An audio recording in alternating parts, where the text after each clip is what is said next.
মানুষ তার জীবনে দুই ধরনের পরিস্থিতিকে খুব ভয় পায়। এক, কোনো কারণবশত কারোর সামনে নত হওয়া। দুই, কোনো কারণে নিজের চরিত্র থেকে, নিজের মূল্যবোধ থেকে বিচ্যুত হওয়া। এবার কেন হয় এরকম যে কথায় কথায় কারোর সামনে নত হতে হয়? কেন বারংবার নিজের চরিত্র থেকে চ্যুত হতে হয়? এরকম কেন হয়? এটা তখনই হয় যখন আমাদের শিক্ষা এবং মূল্যবোধের অভাব থাকে। যদি মানুষের মধ্যে প্রকৃত শিক্ষা থাকে তাহলে এই সংসারে কোনো সময় এবং কারোর সামনেই নত হওয়ার কোনো প্রয়োজন নেই। যদি মানুষের মধ্যে মূল্যবোধ থাকে তাহলে তাকে নিজের মূল্যবোধ বা চরিত্র থেকে বিচ্যুত হতে হয় না, তা সে যাই হয়ে যাক না কেন। কোনো বালককে যদি জন্ম থেকেই সুশিক্ষার অধিকারী করা হয়, শিক্ষিত করা হয়, মূল্যবোধের অধিকারী করা হয়, তবে সে এই সংসারে এমন কর্ম করবে যাতে সে নিজেকে, নিজের পরিবারকে, সমগ্র সমাজকে গর্বিত করতে পারে। শিক্ষা লাভ করুন, মূল্যবোধ লাভ করুন এবং আমার সাথে ভালোবেসে বলুন, রাধা রাধা। এই সংসারে কোনো বস্তু হোক বা ব্যক্তি হোক, তার একার গুরুত্ব কিন্তু খুব বেশি নয়। একটা উদাহরণ হিসেবে বৃষ্টির ফোঁটাকে ভেবে দেখুন। যদি একটি বৃষ্টির ফোঁটা হয় তাহলে তার খুব বেশি গুরুত্ব থাকে না, কিন্তু যখন সহস্র বৃষ্টির ফোঁটা মেঘের মধ্যে দিয়ে ঝরে পড়ে তখন সেটা বর্ষার রূপ ধারণ করে।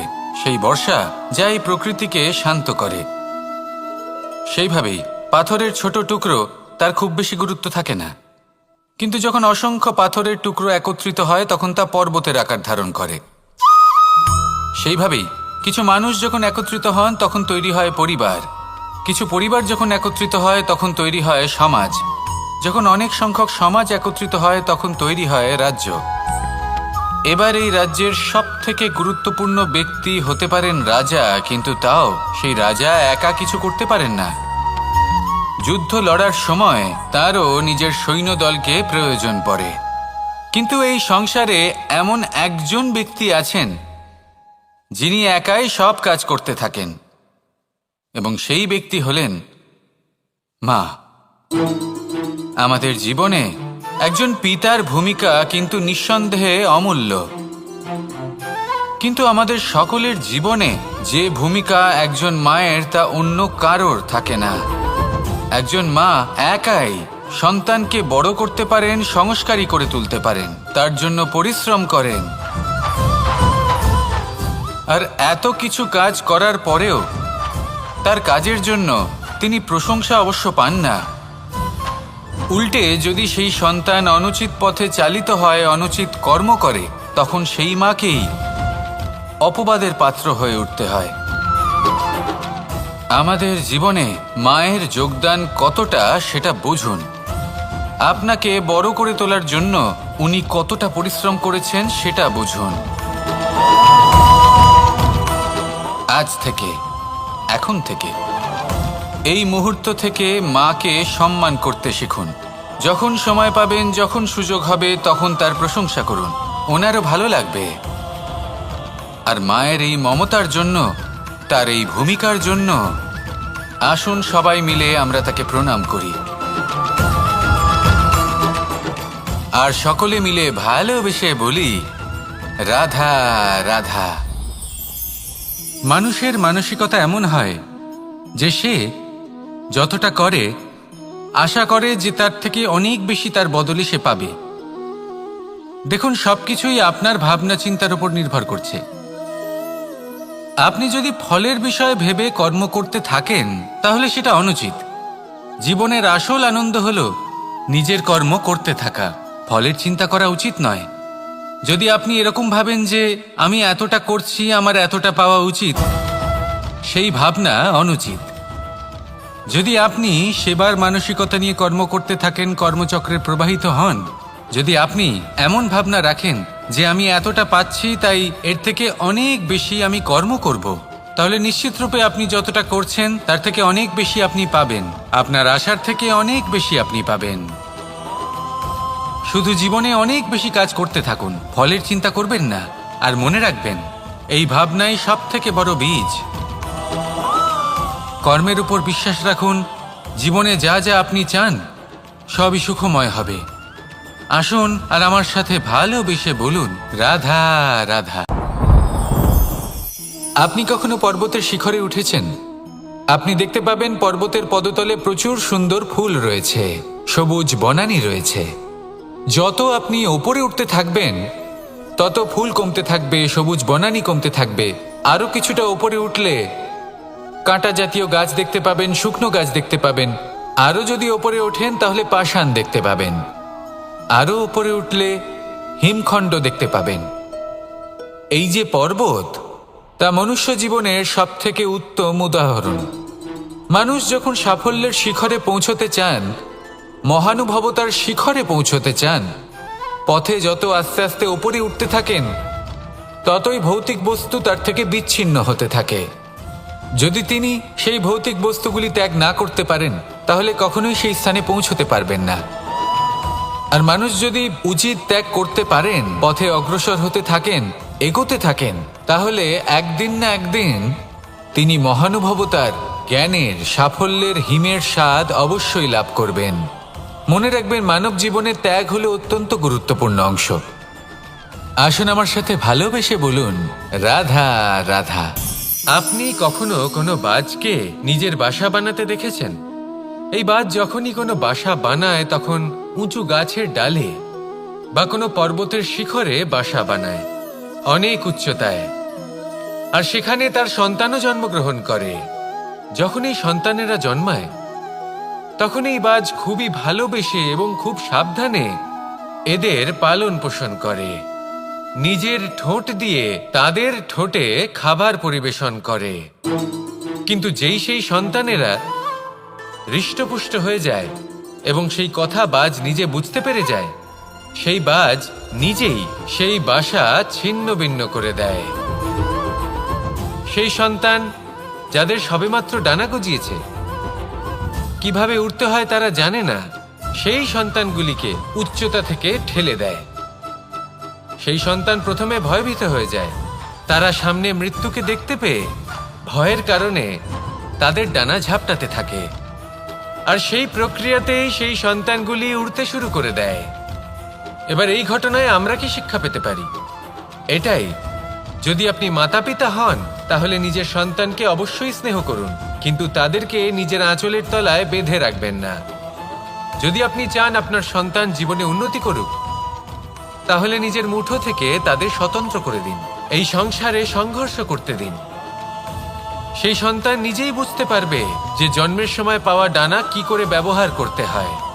আর আপনার চোখের সামনে আপনার সন্তান এই আকাশে উড়তে থাকবে। তাহলে আসুন আমার সাথে ভালোবেসে বলুন, রাধা রাধা। এই সংসারে সব থেকে বড় ব্যক্তি কে? আপনি বলবেন, এই কেমন ধরনের প্রশ্ন? কিন্তু এটা হলো সব থেকে উচিত প্রশ্ন। কেউ এর উত্তর দেবে যে সেই মহাপ্রতাপী রাজা, তিনি হলেন সব থেকে বড় ব্যক্তি, সেই বড় রাজনীতিবিদ, তিনিই সব থেকে বড় ব্যক্তি। আমি আপনাকে জানাই যে সংসারের সব থেকে বড় ব্যক্তি হলেন তিনি, যার সাথে দেখা করলে আপনি নিজেকে ছোট মনে করবেন না। কোনো ব্যক্তি যিনি সব থেকে বেশি শক্তিশালী, আপনি যদি তার সামনে যান তাহলে উনি আপনার অন্তরের শক্তিকে বাইরে বের করে আনবে। আপনার অন্তরে লুকিয়ে থাকা শক্তিকে জাগ্রত করতে প্রেরণা প্রদান করবে। তিনি হলেন বড় ব্যক্তি, তিনি হলেন মহান ব্যক্তি।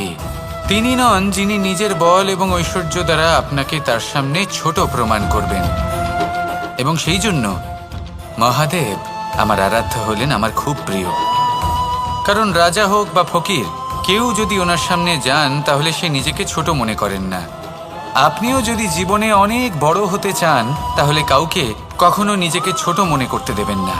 তার অন্তরে বড় হয়ে ওঠার প্রেরণা প্রদান করুন। আসুন আমার সাথে ভালোবেসে বলুন, রাধা রাধা। সূচের শেষে একটি ছিদ্র থাকে যার দ্বারা আমরা এই সুতো পরাতে পারি। আর তারপর সূচের সাহায্যে এই সুতো দিয়ে বস্ত্র সেলাই করা যায়। কিন্তু যদি সুতোটা সোজা করে ধরা না হয় তাহলে সূচে কখনো এই সুতো পরানোই সম্ভব নয়। যদি এতে কোনো গিঁট পড়ে তখন তা কখনোই এই ছিদ্র দ্বারা প্রবেশ করা সম্ভব নয়। ঠিক এইভাবেই যদি আপনি কারোর জীবনে প্রবেশ করতে চান, কারোর অন্তরে প্রবেশ করতে চান, তাহলে আপনাকেও সহজ থাকতে হবে। এতে কোনো গিঁট থাকলে চলবে না, অর্থাৎ মনে যাতে কোনো মালিন্য না থাকে, যেন কোনো কুচিন্তা না থাকে। যদি এসব থাকে তাহলে আপনি কখনো কারোর জীবনে প্রবেশ করতে পারবেন না। আর যদি কোনোভাবে আপনি প্রবেশ করেও যান তাহলে তার মনে ঘর করতে পারবেন না। নিজেকে এই সুতোর মতন করে তুলুন, সহজ। মনে যেন কোনো কুচিন্তা না থাকে, সবার প্রতি যেন সদ্ভাবনা থাকে, শুভ চিন্তা থাকে। এমনটা করতে থাকুন। এমন একটা দিন আসবে যেদিন এই সমস্ত সংসারের ব্যক্তির মনে আপনি বাস করবেন, আর তখন এই মন প্রসন্ন হয়ে বলবে, রাধা রাধা। কথায় আছে যে এমন কোনো অক্ষর নেই যার দ্বারা কোনো মন্ত্র হয় না, এমন কোনো বনস্পতি নেই যা নিজেই একটা ঔষধি নয়, পৃথিবীর এমন কোনো ব্যক্তি নেই যার মধ্যে কোনো যোগ্যতা থাকে না। শুধু প্রয়োজন হলো যে ব্যক্তিকে আমরা খুঁজে চলেছি তাকে সঠিকভাবে চিনে নেওয়া। যদি তার যোগ্যতা, তার বিশেষত্ব আমরা বুঝতেই না পারি তাহলে আর লাভ কি রইল? এই সংসারে এমন অনেক ব্যক্তি রয়েছেন যারা ছোট ছোট অসফলতার কারণে আপনাকে এটা বলে দেবে যে আপনি কোনো কাজের নন, আপনি হলেন মূর্খ, আপনি কিছুই করতে পারবেন না। এইসব কথায় কখনোই বিশ্বাস করবেন না, কারণ আপনি এবং প্রত্যেকটি জীব এই পরমাত্মা এবং এই প্রকৃতির সৃষ্টি, যা অত্যন্ত বিশেষ। যদি আপনাকে উদাহরণ দিই তাহলে একদিকে আছে তরোয়াল, একটা বড় লম্বা তরোয়াল যার দ্বারা যুদ্ধ করা যায়, জয়লাভ করা যায়। আর অন্যদিকে রয়েছে একটা ছোট্ট সূচ, কিন্তু যে কাজ একটা ছোট্ট সূচ করতে পারে তা একটা তরোয়াল দ্বারা সম্ভব নয়। এর অর্থ হলো এটাই যে প্রত্যেকটা রচনা অত্যন্ত অমূল্য এবং অত্যন্ত বিশেষ হয়। তাহলে বিশ্বাস রাখুন যে আপনি অত্যন্ত বিশেষ একজন, আর প্রেমের সাথে বলুন, রাধা রাধা। এটা হলো ধান গাছ। এর থেকে যে চাল উৎপন্ন হয় তা মানুষ গ্রহণ করেন। আর এটা কি? এ হলো জংলি ঘাস। একবার ভেবে দেখুন, যদি এই জংলি ঘাস ধান গাছের আশেপাশে থাকে তাহলে কি হবে? ধান উৎপন্ন হতে পারবে? তা উৎকৃষ্ট হতে পারবে? আমরা কি তা গ্রহণ করতে পারবো? কখনোই নয়। এই জংলি ঘাস ধানকে নষ্ট করে দেবে, কিন্তু নিজে জীবিত থাকবে। এটাই হলো আজকের শিক্ষা। এই সংসারে যদি আপনি নীতির পথে চলতে চান, উচিত কর্ম করতে চান, সংসারকে সেবা করতে চান, তাহলে জংলি ঘাসের মতো ব্যক্তিদের থেকে সবসময় দূরে থাকতে হবে। সেই ব্যক্তি যারা দুর্নীতি এবং মিথ্যা দ্বারা পরিপূর্ণ, যাদের ব্যবহার অশুভ, যাদের অনেক অশুভ গুণ রয়েছে, তারা সঠিক নয়। সেই সকল ব্যক্তি যাদের চরিত্র অত্যন্ত দুষ্ট হয়, তারা হয় শুভ চরিত্রের ব্যক্তিকে একদম নষ্ট করে দেয়, নয় নিজের মতো বানিয়ে তোলে। তাই যদি আপনি নীতির পথে চলতে চান, এই সংসারের জন্য শুভ কর্ম করতে চান, তাহলে সেই সঙ্গ লাভ করুন যে সঙ্গ জ্ঞানে পরিপূর্ণ, যাদের মধ্যে অনেক গুণ আছে, যাদের থেকে প্রতিদিন কিছু শিখতে পারবেন। এমন ব্যক্তির সাথে জীবন অতিবাহিত করুন। দুরাচারীদের থেকে দূরে থাকুন। তবেই এই মন প্রসন্ন হয়ে বলবে, রাধা রাধা। পঞ্চতত্ত্বের মধ্যে দ্বিতীয় তত্ত্ব হল ধরণী, ভূমি, যাকে আমরা ধরণী মাতা বলি। এই ধরণী ধৈর্য ধারণ করে, আর এর ওপরেই আমাদের সমগ্র সংসার নির্ভরশীল। কারণ এই ভূমি সহ্য ক্ষমতা রাখে। এর সহ্য ক্ষমতা হলো অপরিসীম। সন্তান যতই আঘাত প্রদান করুক না কেন, প্রেম পূর্বক সহ্য করে, আর তার বদলে অমূল্য রত্ন প্রদান করে। সন্তান যদি হাল চালায় তাহলে তার বদলে তাকে অন্ন প্রদান করে। এটাই হলো ধরণী। এবার এর থেকে আমরা কি শিক্ষা পেতে পারি? এটাই যে কারোর জন্য কিছু করা বা কাউকে কিছু দেওয়া মনে কোনো কামনা ছাড়াই। আর এই কথাটা বুঝে যান, যদি কারোর জন্য কামনা না রেখে বা কোনো পাওয়ার আশা না রেখে কারোর জন্য কিছু করেন বা কারোকে কিছু দেন, যদি এটা আপনি শিখতে পারেন তবে আপনি ভালোবাসতে শিখে গেছেন। আর সেই জন্যই এই ধরিত্রীকে মাতা বলা হয়, কারণ মাতা শুধু উনি নন যিনি গর্ভে সন্তানকে ধারণ করেন, মাতা তো উনিও যিনি জীবন বাঁচতে শেখান, যিনি জীবন বাঁচার উদাহরণ প্রদান করেন। তাহলে ধরনীর থেকে এই নিঃস্বার্থ ভাব শিখুন, নিঃস্বার্থ ভালোবাসা শিখুন, আর এই ভালোবাসার সাথেই বলুন রাধা রাধা। এই সংসারে আমরা প্রকাশ কোথা থেকে পাই? এর উত্তর বড়ই সরল। ভোরে যখন সূর্যোদয় হয় তখন প্রকাশের কিরণ আমাদের ঘরে এসে পৌঁছয়। এইভাবেই আমরা প্রকাশ লাভ করি।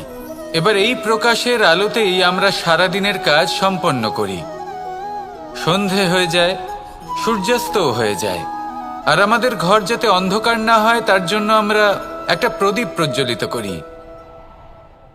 এটাই ঘটে আমাদের জীবনেও। এবার প্রবাহমান আয়ুর সাথে আমরা আমাদের অন্তরে যদি একটা প্রদীপ প্রজ্বলিত করে নিই তাহলে বিষয়টাই অন্যরকম হবে। এবার আপনি বলবেন কোন প্রকাশের কথা বলছি যা আমাদের অন্তরে জাগ্রত করা সম্ভব? আমাদের আত্মার মাঝে প্রেমের প্রকাশ জাগ্রত করার কথা বলছি। কারণ আমাদের এই জীবন এও হলো দিনের আলোর মতো। আজ প্রকাশ আছে কিন্তু কোনোদিন অবশ্যই অস্ত হবে। কিন্তু অস্ত হবার আগে যদি আমরা আমাদের আত্মার মাঝে প্রেমের এই প্রকাশ উজ্জ্বলিত করে নিই তাহলে আমাদের সন্ধ্যাকালও আমরা আনন্দে এবং প্রেমে যাপন করব। তাহলে আসুন আর আমার সাথে ভালোবেসে বলুন রাধা রাধা।